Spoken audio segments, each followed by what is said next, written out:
Halo bro, jumpa lagi dengan Andri Wisnu di cara asik belajar statistik dan jurus jitu cara bikin skripsi. Kali ini aku ingin sharing tentang cara sederhana bikin landasan teori di bab 2.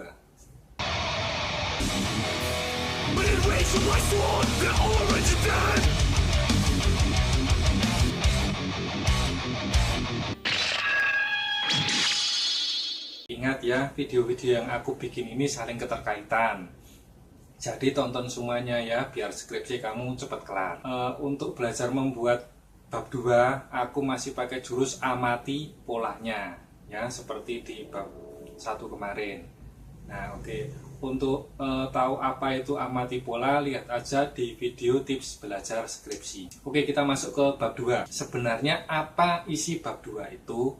Nah ini, biasanya yang jelas ada landasan teori, ada penelitian terdahulu atau jurnal, ada juga kerangka pikir, ada juga hipotesis. Ya, tapi untuk kali ini aku mau fokus dulu ngebahas tentang landasan teori dulu ya bro. Oke. Nah oke, landasan teori ini masuk ke bab 2 tinjauan pustaka. Sebenarnya apa yang dicari di landasan teori ini di bab 2 ini? Nah ini bro isinya. Biasanya ada definisi variabel, ya ini paling tidak itu ada 3-6 ahli lah yang menyatakan definisi sebuah variabel itu. Bisa juga ditambah dengan teori pendukungnya. Terus yang gak kalah penting yaitu yang harus ada yaitu aspek atau dimensi yang diamati itu apa. Nah itu terus ada lagi indikatornya. Indikator ini biasanya fungsinya adalah buat operasional variabel dan akan dijadikan sebuah kuesioner atau alat ukur. Oke ya. Terus ini yang paling penting ya dan seringkali lupa yaitu adalah hubungan antar variabel. Ya ini kalau deskripsimu itu merupakan hubungan atau pengaruh dan lain-lain. Nah, jangan lupa jurnalnya. Nah, teori apa yang harus kita pakai? Nah, maka kita harus menyesuaikan isi teori tersebut dengan objek penelitian yang akan kita teliti. Nah, ini salah satu tipsnya ya. Besok akan aku bahas lagi ya. Untuk lebih mempermudahnya ya bro, ini landasan teori ini setiap variabelnya akan aku gambar ke diagram alur. Nah, ini bisa seperti ini. Pertama adalah kita harus nyari variabel atau konsepnya. Nah, setelah itu harus ada apa lagi?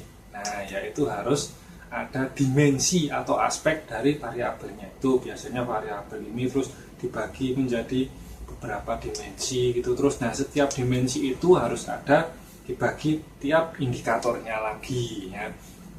Indikator ini buat apa? Nah, ini biasanya dijadikan operasional variabel. Nah, ini terus kalau sudah dijadikan operasional variabel disesuaikan dengan objek penelitian, maka dijadikan pertanyaan di kuesioner. Nah, tetapi yang di bab 2, nah ini, yang di bab 2 kita cuma akan membahas variabelnya dulu, definisi atau konsepnya, yang kedua dimensinya atau aspeknya, yang ketiga yaitu indikatornya. Oke ya. Terus yang operasional variabel ini biasanya berada di bab 3. Dan pertanyaan di kuesioner ini jelas di lampiran. Tetapi ini biasanya masih dalam satu bundle proposal ya. Nah, ini yang paling sering ditanyakan seperti ini. Bagaimana cara penulisan variabel? Nah, yang jelas ya seperti tadi, terdiri dari definisi, dimensi, indikator dan lain sebagainya. Untuk lebih mempermudahnya, ini aku ngambil contoh variabel motivasi kerja aja ya. Ini aku ambil dari teori Wieselmia ini. Maka sebelumnya kita harus mendefinisikan dulu tentang teori motivasi ya. Oke, mari kita pelajari contoh berikut ya. Hari ini ingat aku masih menggunakan jurus baca polanya ya. Oke, bab 2.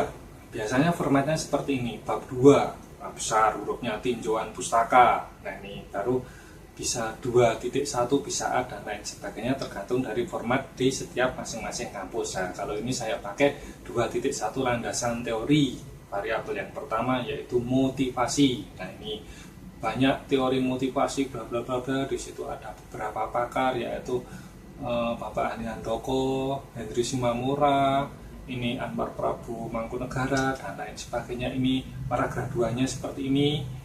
ya, ini dari Gibson, dari Robin, yang dua ini dari luar negeri, yang tadi dari dalam negeri ya.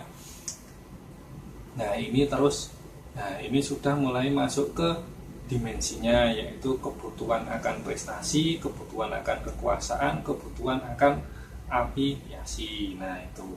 Nah sekarang kita mulai lihat ke sini, pola. Nah, pola.